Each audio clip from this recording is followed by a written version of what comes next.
I wasn't expecting this RevB PCB for probably another week, but hey, it just showed up. So we're gonna switch gears and build one of these up. I did just want to real quickly put it next to the prototype, which I used for, I don't know, 8 months. And then I've had the RevA in the car. I've had the RevA since February, so for probably 3 months, but I've only had it in the car for a couple weeks, been busy. The RevB is, it's quite a bit of difference here.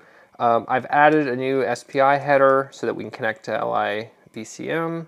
Before we were using an onboard header here, it didn't work well. I've also added much more descriptive text, which is going to be really useful for people who aren't in the IMA bay every single day. So this will tell you which wires to hook up.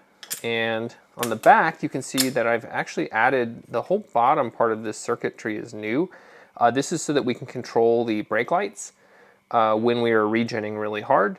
And we can also just control them whenever we want, to be honest. I've been thinking about playing around with, something where we can, just play around with the brake lights. I don't know how yet, but yeah, that's whatever.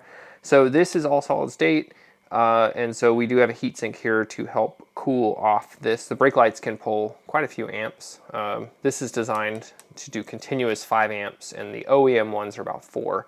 And then it can do, I think, up to about 15 amps for several minutes. Anyway, you can see we have a couple parts that are at 45 degrees. I did try to keep this board pretty small.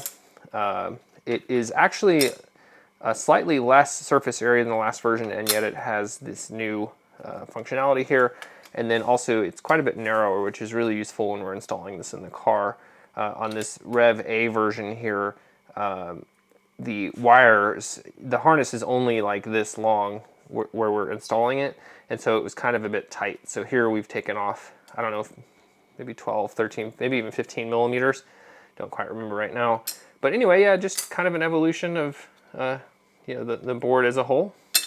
So we'll get one of these built up, make sure it works. I don't really anticipate any problems, but yeah. So anyway, yeah, thanks for watching.